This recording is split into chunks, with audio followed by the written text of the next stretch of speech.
एक बार मैं और मेरा दोस्त घूमने फिरने जाते हैं और जब हम घूम फिर लेते हैं तो मैं अपने दोस्त को उसके घर ड्रॉप कर देता हूँ और मैं अपने घर की ओर निकल लेता हूँ। जब मैं अपने घर की ओर जाते रहता हूँ तो अचानक मेरे दोस्त का मुझे फ़ोन आता है और मुझे कहता है कि भाई मेरा पर्स मुझे कहीं नहीं दिख रहा है, मेरा वॉलेट घूम गया है और मैं जब से आया हूँ मैं अपने पर्स को ढूंढ रहा हूँ, हर जगह मैंने ढूंढ लिया है, प्लीज़ अपनी कार में भी चेक कर ले एक बार, कहीं मेरा पर्स तेरी कार में तो नहीं रह गया। तो मैं अपनी कार में देखता हूँ तो उसका पर्स मुझे यहाँ पे भी नज़र नहीं आता है। तो मैं उसको कहता हूँ कि भाई तेरा पर्स तो यहाँ पे भी नहीं है, ऐसा कहाँ रख दिया तूने पर्स?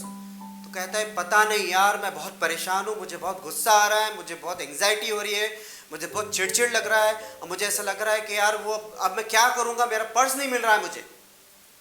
मैं उसको कहता हूँ कि यार उस पर्स में ऐसी कौन सी इंपॉर्टेंट चीज़ थी जिसकी वजह से आप इतने परेशान हो? तो कहता है कि उस पर्स में मेरे 2000 रुपये थे, 2 ATM कार्ड थे, ड्राइविंग लाइसेंस, पैन कार्ड और आधार कार्ड, इतनी सारी चीज़ें थी। तो मैंने बोला एक मिनट, इसमें से कोई भी एक ऐसी चीज़ है जो आप रिकवर नहीं कर सकते? तो वो बोलता है नहीं, मैं हर चीज़ रिकवर कर सकता हूँ, पैसे मैं कमा सकता हूँ, ATM के लिए मैं वापस अप्लाई कर सकता हूँ, आधार कार्ड और पैन कार्ड के लिए भी मैं अप्लाई कर सकता हूँ, ड्राइविंग लाइसेंस भी डुप्लीकेट मिल जाता है। तो मैंने कहा फिर इतना परेशान होने की क्या ज़रूरत है? कॉन्सिक्वेंसेस के बारे में इतना मत सोचो आप, नहीं मिला नहीं मिला छोड़ दो उसको, लेकिन एक बार शांति से बैठो और आराम से सोचो कि आपने आपका पर्स कहाँ रख दिया होगा। तो कहता है ठीक है।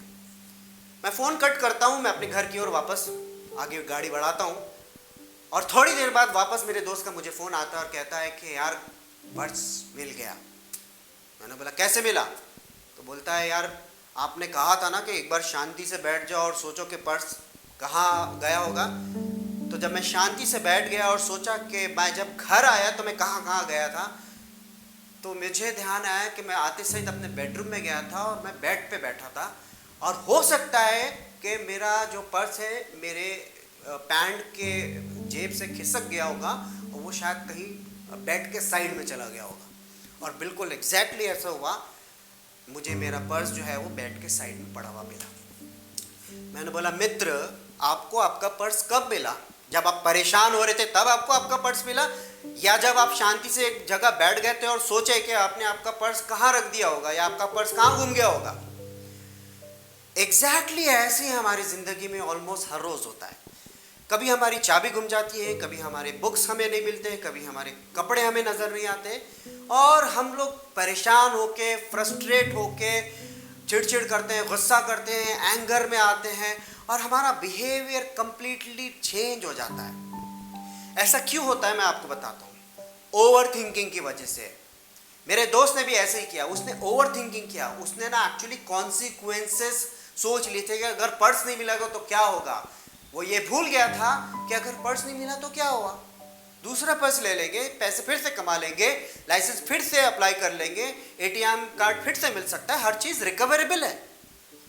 याद रखिए, जब हम ओवर थिंकिंग करते हैं तो क्या होता है, जब हम ओवर थिंकिंग करते हैं तो ये जो हमारा ब्रेन है ना, एक मेन सर्किट बोर्ड जैसा काम करता है। MCB आपने घर में देखी है, जिसको हम मेन सर्किट बोर्ड बोलते हैं, आपके घर के दरवाजे के ऊपर बाहर में यूजुअली लगा होता है।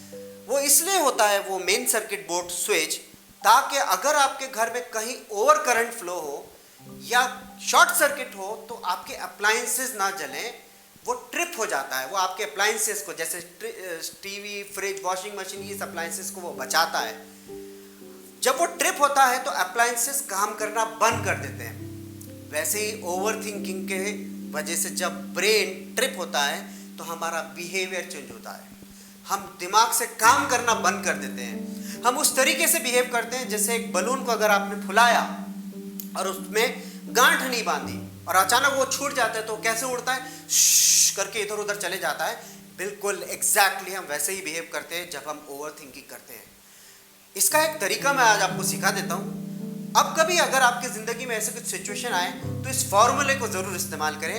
इस फॉर्मूले को ऐसे कहा जाता है, ओ आल ऊल ऊल। याद आया आपको कुछ? ओ आल ऊल ऊल। जब भी आप किसी सिचुएशन में पड़े जिससे आपका ओवर थिंकिंग हो रहा है, आप इस फॉर्मूले का इस्तेमाल करिए। वो आल